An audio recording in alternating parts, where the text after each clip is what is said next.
देख रहे हैं एसपीएन 9 न्यूज। मैं हूं रोहित वर्मा। बिहार में विधानसभा चुनाव की तिथियों की घोषणा के साथ ही राजनीति के अखाड़े में पार्टियों ने दांव आजमाना शुरू कर दिया है। इसी कड़ी में राष्ट्रीय जनता दल के नेता तेजस्वी यादव ने रोजगार के मुद्दे का पासा फेंका है। चुनाव तारीख की घोषणा के बाद प्रचार अभियान शुरू करते हुए तेजस्वी यादव ने कहा कि सरकार बनने पर कैबिनेट की पहली बैठक में पहली कलम से वे राज्य के 10 लाख बेरोजगारों को सरकारी नौकरी देंगे। बिहार में सरकारी दफ्तरों में लाखों नौकरियां रिक्त पड़ी हैं, लेकिन उन पर भर्ती नहीं हो रही। जाहिर है, सत्तारूढ़ राष्ट्रीय जनतांत्रिक गठबंधन ने एक सुर में तेजस्वी यादव की घोषणा को हवाई घोषणा साबित करते हुए लालू राबड़ी शासनकाल में शिक्षा और रोजगार के बदहाल स्थिति पर निशाना साधा और वोटरों को हकीकत की याद दिलानी शुरू कर दी। राष्ट्रीय जनता दल के मुख्यमंत्री पद के उम्मीदवार तेजस्वी यादव बेरोजगारी को लेकर काफी पहले से नीतीश सरकार पर हमलावर रहे। पहले भी वे कहते रहे हैं कि केंद्र और राज्य की सरकार ने नौकरी के नाम पर युवाओं को ठगा है। कॉन्ट्रैक्ट यानी संविदा पर नियुक्त करके उन्होंने बेरोजगारों को साधने की कोशिश की। उनकी सोच है कि समय समय पर थोड़ी वेतन वृद्धि कर वे युवाओं का वोट लेते रहें और अपना रोजगार चलाते रहें। लाखों पद रिक्त हैं, लेकिन युवा डिग्रियां लेकर बैठे हैं। चुनाव में बेरोजगारी का मुद्दा बनाने के इरादे से ही राजद ने 5 सितंबर को बेरोजगारी हटाओ पोर्टल लॉन्च किया। पार्टी की ओर से बाकायदा टोल फ्री नंबर भी जारी किया गया था, जिस पर मिस्ड कॉल देना। राजद का दावा है कि 9,47,000 लोगों ने वेबसाइट पर स्वयं को रजिस्टर्ड करवाया, तो वहीं 13,11,000 लोगों ने मिस्ड कॉल दिया। इस तरह 22,58,000 से अधिक लोगों ने निबंधन करवाया। बीते रविवार को भी तेजस्वी ने युवाओं को नौकरी जैसे दुखते रथ पर फिर हाथ रखने की कोशिश की। तेजस्वी ने कहा, अगर उन्हें सरकार बनाने का मौका मिला तो वे 10 लाख युवाओं को नौकरी देने का पहला फैसला कैबिनेट की पहली बैठक में करेंगे। राज्य की कुल आबादी में 60% युवा है। तेजस्वी ने नौकरी देने की अपनी पूरी योजना भी बताई। कहा, राज्य में सरकारी क्षेत्र में 4,50,000 रिक्तियां पहले से शिक्षा, स्वास्थ्य, गृह विभाग समेत कई विभागों के मानकों के अनुरूप और 5,50,000 नियुक्ति की जरूरत है। विधानसभा में विपक्ष के नेता तेजस्वी ने बताया कि पुलिस कर्मियों के 50,000 पद रिक्त पड़े हैं। राष्ट्रीय मानक के अनुसार 1 लाख की आबादी पर 144 पुलिसकर्मी होने चाहिए, किंतु यहाँ यह अनुपात महज 77 पुलिस वाले। मणिपुर जैसे छोटे राज्य से कम पुलिसकर्मी यहाँ तैनात हैं। राष्ट्रीय मानक के अनुसार राज्य को 1,72,000 पुलिस वालों की जरूरत पड़ती है। इसी तरह 1,25,000 चिकित्सकों व सपोर्टिंग स्टाफ को मिलाकर कुल 2,50,000 स्वास्थ्य कर्मियों की जरूरत है। विश्व स्वास्थ्य संगठन के मानकों के अनुसार प्रति 1,000 की जनसंख्या पर एक चिकित्सक होना चाहिए, जबकि बिहार में 17,000 की आबादी पर एक डॉक्टर है। इस हिसाब से केवल 1.25 लाख चिकित्सकों की ही आवश्यकता है।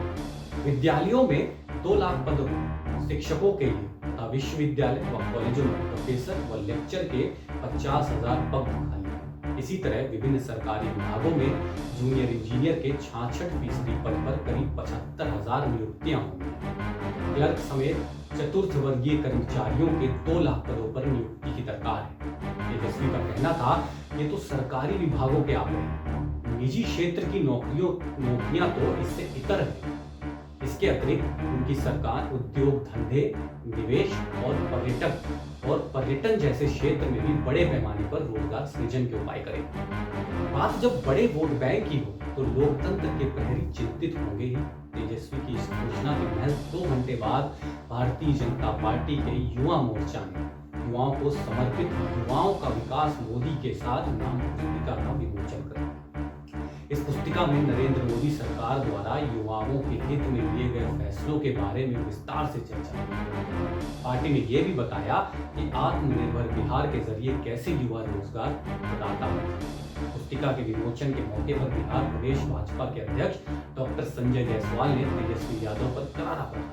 उन्होंने राजद से पूछा कि 15 साल पहले के शासनकाल में कितने लोगों को नौकरी दी गई। वहीं भाजपा के वरिष्ठ नेता वह राज्य के उप मुख्यमंत्री सुशील कुमार मोदी ने ट्वीट करके कहा, जो जमीन लिखवाए बिना नौकरी नहीं देते। उनके वारिस सरकार बनने पर पहली कैबिनेट में 10 लाख लोगों को नौकरी देने का वादा कर, तो उन पर कौन भरोसा करेगा। उन्होंने राजद को 15 साल के कुशासन पर श्वेत पत्र जारी करने की सलाह दी और पूछा कि चारा, अलकतरा, मेघा व बीएड डिग्री जैसे घोटालों और 118 नरसंहार क्यों और कैसे हुए। लालू राज में 5 लाख पद रिक्त हुए थे। उन पदों पर नियुक्तियां हुई होती तो उस समय 1,35,000 पिछड़ों को नौकरी मिली। इसके पलटवार में भला जदयू कैसे पीछे रहता। पार्टी के मुख्य प्रवक्ता संजय सिंह कहते हैं, सरकार बनेगी तब तो नौकरी देंगे। तेजस्वी अब दिन में सपने देखने लगे। 1990 से 2005 तक बिहार लोक सेवा आयोग द्वारा जहां मात्र 19,538 पदों पर नियुक्तियां हुई, वहीं नीतीश कुमार के 15 साल के शासनकाल में अब तक 1,53,100 लोगों को स्थायी नौकरी दी जा चुकी है। जदयू के प्रदेश प्रवक्ता निखिल मंडल ने कहा, तेजस्वी यादव मिस्ड कॉल पर बेरोजगारों को तलाश रहे हैं। कल मिस्ड कॉल से ही उनकी सरकार बढ़ती जनसंख्या के साथ बेरोजगारी की समस्या दिन प्रतिदिन विकराल होती जा रही है। बिहार सबसे अधिक युवा आबादी वाला राज्य है। राज्य की 60% आबादी युवा है, जबकि यहाँ बेरोजगारी की दर 46% से अधिक है। पत्रकार अमित रंजन कहते हैं, सरकार को रोजगार सृजन के उपायों के प्रति और गंभीर होने की जरूरत है। यहाँ आधे से अधिक करीब 52% लोग गरीबी में जी रहे हैं। यही वजह है कि सबसे ज्यादा पलायन बिहार से होता है। वजह जो भी हो, रिक्त पदों को भरने में सरकार की संवेदनशीलता नहीं है। समाज सेवी हर्षवर्धन का कहना है, मनरेगा के तहत भी रोजगार सृजन की रफ्तार धीमी है। निर्माण क्षेत्र को छोड़ शिक्षित व बेरोजगार लोगों के लिए भी पर्याप्त रोजगार के अवसर तो सृजित नहीं ही हुए, अन्यथा कोरोना संकट की इस अवधि में प्रवासियों का पुनः पलायन। हालांकि राज्य सरकार ने वित्तीय वर्ष 2020-21 के बजट में सर्वाधिक राशि 352 अरब रुपए का प्रावधान शिक्षा के मद में ही किया है। इससे पहले 2019-20 में इस मद के लिए 348 अरब की राशि आवंटित की गई थी। अवकाश प्राप्त व्याख्याता कौशलेंद्र कुमार कहते हैं, शिक्षा मद में अधिकतम राशि के प्रावधान से शिक्षा की गुणवत्ता कितनी सुधरेगी ये विवाद का विषय हो सकता है, किंतु रोजगार के अवसर सृजित करने के लिए सरकार को माइक्रो लेवल पर काम करना होगा। स्किल्ड लोगों के लिए भी यहाँ रोजगार के अवसर पैदा करना होगा, और ये तब तक संभव नहीं होगा जब तक यहाँ उद्योग धंधे में निवेश नहीं होगा। चुनाव से पहले पार्टियों अपने अपने दांव खेलेंगी, लोक लुभावन घोषणाएं की जाएंगी। जैसे जैसे चुनावी गर्माहट बढ़ेगी, वैसे वैसे साफ होता जाएगा कि किस मुद्दे पर चुनाव लड़ा जा रहा है। विपक्ष सत्तारूढ़ दल की कमियों को उजागर करने की भरपूर कोशिश करेगा, वहीं शासक दल उनकी बातों को निखारने का काम करेगा। तभी तो प्रदेश भाजपा अध्यक्ष डॉक्टर संजय जायसवाल कहते हैं, बिहार चुनाव में किसान बड़ा मुद्दा है। नरेंद्र मोदी जी ने किसानों के लिए जितने काम किए वो मुद्दा है।